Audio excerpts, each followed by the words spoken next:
నమస్తే భయ్య. మరి చంద్రబాబు నాయుడు గారు అధికారంలోకి వచ్చి దాదాపుగా 1 ఇయర్ పూర్తయిపోయింది. మరి గతంలో ఏం చేసాడో లాస్ట్ వీక్ అయితే మీరు చెప్పారు, నేను ఏం చేయలేదన్నా కూడా.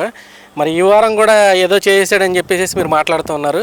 గత వారం రోజులు అసలు చంద్రబాబు నాయుడు గారు ముఖ్యమంత్రిగా ఉండి ఈ రాష్ట్రానికి ఆయన ఏం మేలు చేశాడు, అసలు నిజంగా ఏమైనా చేశాడా, చేయకుండా ఏదో పేపర్ మీద ప్రకటనలు ఇచ్చుకుంటూ కూర్చున్నాడా, అసలు ఇందులో ఉన్నటువంటి వాస్తవం ఏంటి అండి? గత వారం అంటే మే 12, 18 అండి. మే 12, 18 అంటే 12వ తారీఖు విజయవాడలో ఏదైతే పశు వైద్యుడికి ఏదైతే యానిమల్ హస్బెండరీకి సంబంధించిన టెక్ జరిగింది. దాంట్లో అది ఫార్మర్స్కి కానీ ఎవరైతే పెంచుకోవడానికి ఏ టెక్నాలజీ ద్వారా ఏం ఉపయోగపడుద్దో దాని గురించి ఒక సదస్సు చేశారు. దాంతోపాటు అనంతపురం జిల్లాలో క్లీన్ ఎనర్జీ తోటి శంకుస్థాపనకి ప్రపోజల్ ఒకటి జరిగిందండి. చంద్రబాబు నాయుడు గారు ఎస్ఐబి అంటే ఏంటి, ఎస్ఐబి అనేది తర్వాత చెప్తాను. దాని ద్వారా ఇది 6వ ఎస్ఐబి మీటింగ్ అండి. ఈ సమావేశంలో 33,000 కోట్ల పెట్టుబడులతో 19 ప్రాజెక్టులకి ఆమోదం చెప్పింది ఈ గవర్నమెంటు. దాంతోపాటు గెస్ట్ లెక్చరర్కి జీతాలు పెంచారు. ప్రధాని మోడీతోటి లోకేష్ భేటీ, అన్నమయ్య ప్రాజెక్టు మరమ్మతుల కోసం డబ్బులు విడుదల, రాష్ట్ర పారిశ్రామికవేత్తగా ప్రభుత్వకి ఉత్పత్తి ఏపీ ప్రభుత్వం నడుం బిగించింది. 91 ఇందాక మీకు చెప్పాను కదా, 91 కంపెనీలు ఇప్పటిదాకా ఏవైతే వచ్చినా వాటికి ప్రకటించిన నారా లోకేష్ గారు. కర్నూలు జిల్లా పాణ్యంలో స్వచ్ఛంద కార్యక్రమంలో చంద్రబాబు నాయుడు పాల్గొనడం. జూన్ 12న పిల్లలకు స్కూల్ తెరిచే ముందే ఆమె తల్లికి వందనం. అలాగే అన్నదాత సుఖీభవ. ఆగస్టు 15న ఉచిత బస్సు, ఆ లేడీస్కి ఉచిత బస్సు ప్రభుత్వం. ట్విట్టర్ ద్వారా వచ్చిన ప్రజల వినతులపై వెంటనే స్పందించిన లోకేష్ గారు. అనంతపురం జిల్లా పర్యటనలో 2వ రోజు పర్యటనలో గుత్తి సమీపంలో ప్రజా దర్బారు, వివిధ సమస్యలపై ప్రజల నుంచి అర్జీలు, ప్రభుత్వానికి సంబంధించిన పౌర సేవలను వాట్సాప్ గవర్నెన్స్ ద్వారా కొన్ని సేవలు ఇంకా యాడ్ చేశారు. ధనదాహంతో జగన్ ప్రవేశపెట్టిన నాసిరకం జే బ్రాండ్ లెక్కర్ స్కామ్లో దొరికిపోయిన తాడేపల్లి ప్యాలెస్. ఇట్లా కొన్ని టాపిక్లు ఉన్నాయండి. ఈ టాపిక్లో ఒక్కొక్క పాయింట్ మనం డీటెయిల్గా వెళ్దాం. ముందుగా ఏదైతే గత ప్రభుత్వంలో అన్నమయ్య ప్రాజెక్టు కొట్టుకుపోయిందో, నిర్వాసితులు అయ్యారో, అక్కడికి వెళ్ళి టెంట్లు కట్టుకొని మేమంతా బాగున్నామని చెప్పారు. అన్నమయ్య ప్రాజెక్టుని అట్లనే వదిలేశారు. దానికి మరమ్మతుల నిమిత్తం 344 కోట్లు విడుదల చేయడం అయింది. అన్నమయ్య ప్రాజెక్టుని మళ్ళీ కట్టుకోండి. ఎందుకనంటే ఈయనకి బాబు గారికి నీరు అంటే తెలుసు. ఆ నీటి విలువ వ్యవసాయం కానీ దేనికైనా కానీ ఉపయోగపడుద్దనే ఉద్దేశంతో ఆ ప్రాజెక్టుని మరమ్మతులకు చేస్తున్నారు. దాని తర్వాత చూసుకుంటే మనం 12వ తారీఖు నుంచి చూసుకుంటే 12వ తారీఖున కేంద్రం నుంచి ఒక కమిటీ వచ్చిందండి. ఏందనుకున్నారు, దిగ్గరాజపట్నం దగ్గర పోర్టు నిర్మాతలు దాని గురించి వచ్చారు. దాని మూలంగా ఏంటంటే ఏపీకి రానున్న కేంద్ర బృందం 12వ తారీఖు వాళ్ళు మేము వస్తున్నామని చెప్పారు. ఓకే, అమరావతిలో ఏపీ ప్రభుత్వ జూనియర్ కళాశాల వారికి జీతాలు పెంచుతూ వస్తున్నారు. ప్రస్తుతం 150 రూపాయలు ఉన్న దాన్ని 375 రూపాయలు పెంచగా నెలకు అత్యధికంగా 27,000 రూపాయల వరకు వాళ్ళు డ్రా చేసుకోవచ్చు. ఇది గెస్ట్ లెక్చరర్కి, ప్రభుత్వ జూనియర్ కళాశాలలో గెస్ట్ లెక్చరర్లకి. 13వ తారీఖున ఏపీ లెక్కర్ స్కామ్లో కీలక పరిణామం. బాలాజీ గోవిందప్ప అదుపులోకి తీసుకున్న సిట్టు. కర్ణాటక మైసూరులో అదుపులో. ఊరియమ్మ, ఈ బాలాజీ గోవిందప్ప అంటే ఎక్కడో సాక్షిలోనో లేకపోతే భారతీయ సిమెంట్స్లోనో ఉద్యోగంగా అని చెప్పి 2014-19 మధ్యలో విన్నట్టు గుర్తుంది. మరి ఈయనకి సాక్షి భారతీయకి మరి ఏంటో ఈ లెక్కర్ స్కామ్లో ఏం లింకులు ఉన్నాయో ఈ సిట్టు ఇప్పుడు వీళ్ళందరూ దర్యాప్తు చేస్తారు. 14వ తారీఖున ఏఐ టెక్ కాంప్లెక్స్లో చంద్రబాబు నాయుడు గారి ప్రసంగం. నేను ఎప్పుడు విద్యార్థిగానే ఉంటాను, అన్నీ నేర్చుకుంటూ ఉంటాను అని చెప్పారు.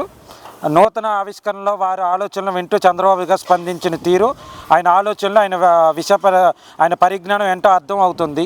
ఈ వయసులో కూడా శ్రద్ధగా వింటూ అన్ని రకాలు తిరిగి ప్రశ్నలు అడుగుతూ ఏ టెక్ దేనికి సంబంధించిందండి, ఇది యానిమల్ హస్బెండరీ డిపార్ట్మెంట్కి సంబంధించిందండి. ఇది తిరుపతి ఐఐటి విస్తరణకి కేంద్ర కేబినెట్ ఆమోదం. వైసీపీకి అధికారులకు నియమించిన పిఎస్ఆర్ ఆంజనేయులు ఘోర అవకతవకలు ఏపీఎస్సీ గ్రూప్ 1 స్కామ్లో వెలుగు చూస్తున్నాయి. అక్కడెక్కడో అసలు పనికొచ్చే వాళ్ళతో కాకుండా పనికిరాని వాళ్ళ చేతతోటి, డ్రైవర్లతోటి, ఇంట్లో పనిచేసే వాళ్ళతోటి ఈయన ఏపీఎస్సీలో పేపర్ వాల్యుయేషన్ చేశారంటే నీకెందుకు మిత్రమా, నేనున్నాను మిత్రమా అని చెప్పి ఈయన ఇష్టం వచ్చినట్టు చేసుకున్నారు. వైసీపీకి విధేయులైన వాళ్ళందరినీ పోస్టింగ్ చేసుకోవడానికి తీగలాగుతో దొంగపడినట్టు పిఎస్ఆర్ ఆంజనేయులు భాగవతంతో బయటపడుతుంది. 66 మంది అర్హత లేని వ్యక్తుల చేత, చెప్పాను కదా, డ్రైవర్లు, ఇంట్లో తోటమాలి ఇలాంటి వాళ్ళు 66 మంది చేత దిద్దిచ్చారు. ఎందుకు దిద్దిచ్చారో దీనికి కొన్ని 1,14,00,000 రూపాయలు తీసుకున్నారంట. ఆయన మీద 420, 409, 477A, 120B సెక్షన్ల కింద కేసు నమోదైంది. కార్యరూపం దాలుస్తున్న లోకేష్ దావాస్ పర్యటన. లోకేష్ దావాస్ వెళ్ళారు, ఎందుకు డబ్బులు దండగా అది ఇది అని చెప్పి వైసీపీ వాళ్ళు అన్నారు. అక్కడి నుంచి గ్రీన్ ఎనర్జీ ఇప్పుడు అనంతపురంలో 22,000 కోట్లతోటి పెట్టుబడులకు వచ్చినారు. దాంట్లో ఏంటి, వివిధ దేశాల్లో 1880 మెగావాట్ల సోలారు, 1 గిగావాట్ విండు, 2000 మెగావాట్ల సామర్థ్యం గల బ్యాటరీ స్టోరేజ్లు, వీటికన్నిటి దశల వారీగా వస్తుంది. ఓకే, ఇదంటే ఈయన జగన్మోహన్ రెడ్డి లాగా ఏంటంటే సెల్ కంపెనీలు పెట్టంగానే డబ్బులు వచ్చినట్టు కాదు, ఇది దశల వారీగా ఇస్తాను ప్రైవేటు భాగస్వామ్యంతో. ఇప్పుడు దాకా ఈ 2024 ఏదైతే ప్రభుత్వం ఇక్కడ స్టేట్ సెంటర్లో ఓకే అయిన తర్వాత foreign investment, biggest foreign investment ఇదేనండి భారతదేశం మొత్తంలో. దాని తర్వాత Macherla commissioner, Macherla municipal chairman Turaka Kishore, Kadapa mayor Suresh Babu అనారత పెట్టి ఏంట్రా బాగా ఏం చేసిందంటే అవకతవకలో వాళ్ళకి చేసిన తెలుసున్న వాళ్ళకి కాంట్రాక్ట్లు ఇప్పించుకోవడం, దాంట్లో డబ్బులు తినడం, అన్నిట్లోని క్రిమినల్ కేసులు ఉన్నారని చెప్పి వీళ్ళిద్దరి మీద అనారత వేటి వేసారు. సంక్షేమ పథకాల అమలుపై పొలిట్ బ్యూరో కీలక నిర్ణయాలు. దీపం పథకం కింద అప్పుడు మీరు ఎప్పుడు 4 నెలలకు ఒకసారి 3 నెలలకు ఒకసారి కాదు, ఒకేసారి మీరు డబ్బులు ఇచ్చేస్తే మీకు ఎప్పుడు కావాలంటే అప్పుడు కొనుక్కోవచ్చు అని చెప్పి తీర్మానం జరిగింది. ఆ డబ్బులు పడతాయి. ప్రతి నెల సంక్షేమ ఏడాది సంక్షేమ క్యాలెండర్ పెడతా, జగనన్న లాగా జాబ్ క్యాలెండర్ కాకుండా అండి సంక్షేమ క్యాలెండర్ రిలీజ్ చేస్తా అన్నారు. దానికి తగ్గట్టుగానే జూన్ 12న ఏదైతే స్కూల్ ఓపెనింగ్కి ముందే తల్లికి వందనం డబ్బులు ఎంతమంది ఉంటే విద్యార్థిని అంతమందికి ఇస్తానని చెప్పారు. అలాగే జూన్ 12న ఒంటరి మహిళలకి వితంతువులకి పెన్షన్ ఇవ్వాలని నిర్ణయం. కొత్తగా 1,00,000 మందికి 2014-18 మధ్యలో పన్నులు చేసిన వారికి పెండింగ్ బిల్లులు ఏదైతే 2014-19 మధ్యన వాళ్ళు టీడీపీ వాళ్ళు కాకపోయినా సరే బిల్లులు ఎగదొప్పడానికి వైసీపీ గవర్నమెంట్ జగన్మోహన్ రెడ్డి చేసిన కుయ్యకి ఏదైతే పెండింగ్ బిల్స్ ఉన్నాయో అన్నీ క్లియర్ చేస్తామని చెప్పారు. మై టీడీపీ పేరుతో ఒక అధికారిక యాప్, ఇది మా టీడీపీకి సంబంధించిందండి. టీడీపీ వాళ్ళు అధికారికంగా ఒక యాప్ తీసుకొస్తామని చెప్పారు. 15వ తారీఖున ఏదో ఇందాక మనం చెప్పాం కదా, కేంద్రం ఒక బృందం వస్తుంది అని చెప్పి, జగన్మోహన్ రెడ్డి లాగా వస్తుంది అంటే ఆధార్ కొట్టి ఏరిపోయేటట్టు కాదండి. దుగ్గరాజపట్నంలో 3,500 కోట్ల భారీ షిప్పింగ్ బిల్డింగ్ ఏర్పాటు, అంటే షిప్పులు కట్టేదండి ఇది. 2,000 ఎకరాలు 3,500 కోట్లు భారీ షిప్ బిల్డింగ్ సెంటర్, 4 డ్రోడ్ రెక్కలు, ఆఫ్ ఫిఫ్టింగ్ జెట్లు, షిప్ లిఫ్టింగ్ సౌకర్యం కలిగిన నౌకా నిర్మాణ కేంద్రం, మరమ్మతులు క్లస్టర్, గ్రీన్ఫీల్డ్ పోర్టు కలిపి 26,000 కోట్లు పెట్టుబడి. ఇది ఏంటంటే సెంట్రల్ గవర్నమెంట్ అండి, ఇది central government. Okay, Srisailam dam NDCA చాలా గత 2019-24 మధ్యన శ్రీశైలం డ్యామ్ను అసలు పట్టించుకోలేదు. ఎన్డీఎస్సీఏ అనేది ఆ సంస్థ దానికి డ్యాముల గురించి అంతా చూసుకునేది. వాళ్ళు ఒక లెటర్ రాశారు, ఆ డ్యాములు సరిగ్గా లేదయ్యా 2019-24 మధ్యన అసలు దానికి ₹1 మరమ్మతులు కానీ ఏమీ చేయలేదు, మీరు ఏం చేస్తున్నారని చెప్పంగానే తెల్లారికి మళ్ళీ జీవో విడుదల చేసి మరమ్మతుల నిమిత్తం డబ్బులు జీవో రిలీజ్ చేసిందండి ఈ గవర్నమెంట్. 19 ప్రాజెక్టులకు సంబంధించిన 33,000 కోట్ల పెట్టుబడులకు ఆమోదం. ఎనర్జీ, టూరిజం, ఐటీ, ఎలక్ట్రానిక్ రంగాల్లో 35,000 మందికి ఉద్యోగ అవకాశాలు. ఇప్పటి వరకు 6 ఎస్ఐబిలో 76 ప్రాజెక్టుల ద్వారా 4,95,796 కోట్ల పెట్టుబడికి ఆమోదం. వీటి ద్వారా 4,50,934 మంది ప్రైవేటు ఉద్యోగ ఉపాధి అవకాశాలు. ఇక్కడ ప్రైవేటు ఉద్యోగ అవకాశాలు దీంట్లో ఏమేంటి అంటే Deccan fine chemicals India private limited అనకాపల్లిలో అండి, భారత్ ఎలక్ట్రానిక్స్ సత్యసాయి జిల్లా అనంతపురం రాయలసీమ అండి, PR energy private limited Orakal Kurnool అండి, blue jet health care limited Rampalli Anakapalli అండి, Jupiter renewals private limited Anakapalli, textile department Rambhadra industries Tanuku అండి పశ్చిమ గోదావరి జిల్లా, మోగన్ సింటెక్స్ కృష్ణా జిల్లా 482 కోట్లు పెట్టుబడి 1,525 ఉద్యోగాలు, NTC private limited Achyutapuram Anakapalli అండి, దాంతో వింగ్టెక్ మొబైల్ కమ్యూనికేషన్ తిరుపతి అండి, కుప్పం చిత్తూరులో 5 కోట్లు, అలిపా కుప్పం చిత్తూరు జిల్లాలో 5 కోట్లు పెట్టుబడి 1,500 ఉద్యోగాలు, నితిన్ సాయి కన్స్ట్రక్షన్స్ ఏలూరు అండి, Dasaraj solar energy private limited Anantapuram Satyasai జిల్లా.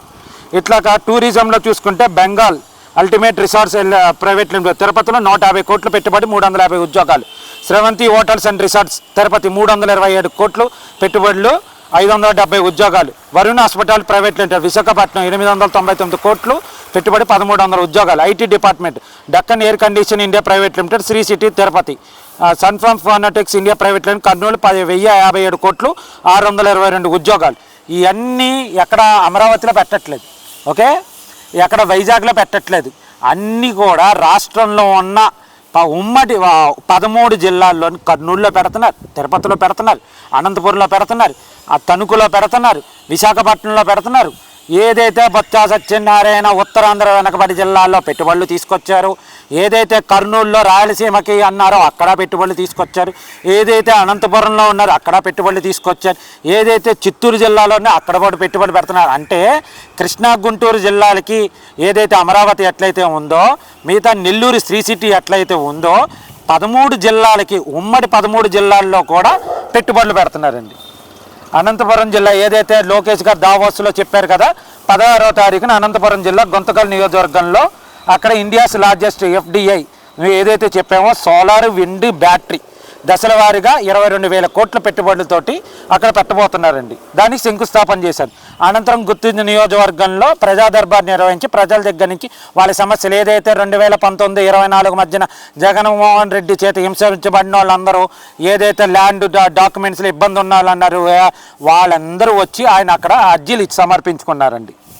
ప్రభుత్వం ఇచ్చే కుల ధృవీకరణలో మరియు సచివాలయంలో ఎంట్రీలో ఓసీ వైశ్య అనే దాన్ని ఆరు వైశ్యగా మార్చారండి. ఇది ఏదైతే ప్రభుత్వం చెప్పిందో గవర్నమెంట్ 2000 హామీ ప్రకారం, ఎలక్షన్ హామీ ప్రకారం చేశారండి.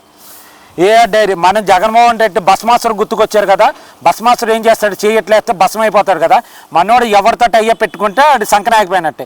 ఏఆర్ ఇండస్ట్రీస్ ఎవరైతే తమిళనాడులో ఏఆర్ డైరీ ఉంది కదా, వాడు సంకనాయకపోయాడు. వాడు హైకోర్టు పోయి వెళ్ళి నేను నా కంపెనీ నేను రన్ చేసుకుంటాను రా అంటే నీ సావు నువ్వు సావు అని చెప్పి అక్కడ హైకోర్టు పర్మిషన్ ఇచ్చిందండి. మనం చెయ్యి భస్మాసురు చెయ్యి. ఇందాక చెప్పాను కదా, శ్రీశైలం డ్యామ్ NDSCA సరిగ్గా లేదనిస్తే ప్రభుత్వం 31,40,00,000 జీవో ఇచ్చిందండి. 17వ తారీఖున జగన్ వల్ల రాష్ట్రంలో కంపెనీలు కాదు, ఇందాక చెప్పాను కదా ఏఆర్ డైరీ సంగ్రహించేందుకు అట్లాగా. ఫ్రీ బస్ లేడీస్ ఆగస్టు 15వ తారీఖున 13 మంది తహసీల్దార్ని విధుల నుంచి షోకాజ్ నోటీసులు ఇచ్చారు. ఎందుకు ఇచ్చారంటే అసైన్ భూముల్ని ఫ్రీ ఆల్ట్ విషయంలో నిబంధనలు అతిక్రమించినట్టు 13 జిల్లాల్లోని 13 మంది తహసీల్దార్కి షోకాజ్ నోటీసులు. చెప్పాను కదండి, జగన్మోహన్ రెడ్డి భస్మాస్త్రది అక్కడ మన ఇందాక కంపెనీ భస్మాస్త్ర నష్టం అయింది. ఇప్పుడు ఈయన నమ్మి చేసిన తహసీల్దార్లకు భస్మాస్త్రం నష్టం అయిందండి. వీళ్ళు సరే లాస్ట్ వీక్లో ఆర్మీలో ఒక ఆయన అనంతపురం జిల్లా ఆయన చనిపోతే పలకరించడానికి జగన్మోహన్ రెడ్డి గారు వెళ్ళారు. ఓకే సరే మంచిది వెళ్ళారు. కానీ అదే వైఎస్ఆర్సీపీ వాళ్ళు ఒక ఆర్మీ జవాన్కి సంబంధించిన ల్యాండ్ బాగా ఇబ్బంది పెడుతున్నారని లోకేష్ దృష్టికి వెళ్ళంగానే వెమ్మటే కూటమి ప్రభుత్వం దాన్ని సాల్వ్ చేశారండి. వైసీపీ ప్రభుత్వం ఇబ్బంది పెడదామని చూసింది, దాన్ని వెమ్మటే ఈ గవర్నమెంట్కి ఇప్పుడు తెలియజేయంగానే దాన్ని సాల్వ్ చేశారండి. దాంతో కోకా గింజలు కిలో 500 కన్నా ఎక్కువకే కొనాలి, 500 కన్నా తక్కువ కొనకూడదని చెప్పి ఏదైతే క్యాడ్బరీ కంపెనీ ఉందో ఆ కంపెనీకి తోటి మాట్లాడారండి. అలాగే కోకో కొనుగోలు త్వరలో ఆయిల్ ఫామ్ తరహానే కోకో గింజలు కూడా తరహా కొనడానికి ఒక అధ్యాయం కమిటీ వేయమని చెప్పి గవర్నమెంట్ చెప్పింది. The process of sitting 120 autism centres across Andhra Pradesh. ఒక్కో సెంటర్కి అండి 120 ఆటిజం సెంటర్లు. అంటే మానసికంగా ఎదలేక ఉన్న పిల్లల్ని వాళ్ళని ఎట్లా ట్రైన్ చేయాలి, వాళ్ళకి ఏం ఫుడ్ పెట్టాలనేది ఆంధ్రప్రదేశ్ వ్యాప్తంగా 125 సెంటర్లు చేయడానికి కూటమి ప్రభుత్వం ఒప్పుకుందండి. దానికి ఒక్కొక్క సెంటర్కి 27.5 లక్షలు ఈ ప్రభుత్వం రిలీజ్ చేసింది.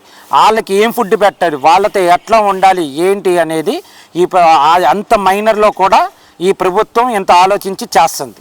సో ఈ 12 నుంచి 18 వరకు సంక్షేమం ప్రకటించింది, అభివృద్ధి చేస్తుంది, వైద్య విద్య అన్నిట్లోనూ సరిసమానంగా చూస్తుంది ఈ కూటమి ప్రభుత్వం. 12 నుంచి 18 వరకు ఇది జరిగిందండి. 19 నుంచి వచ్చే వారంలో ఏం జరిగిందో మళ్ళీ నెక్స్ట్ వీక్ చూద్దామండి.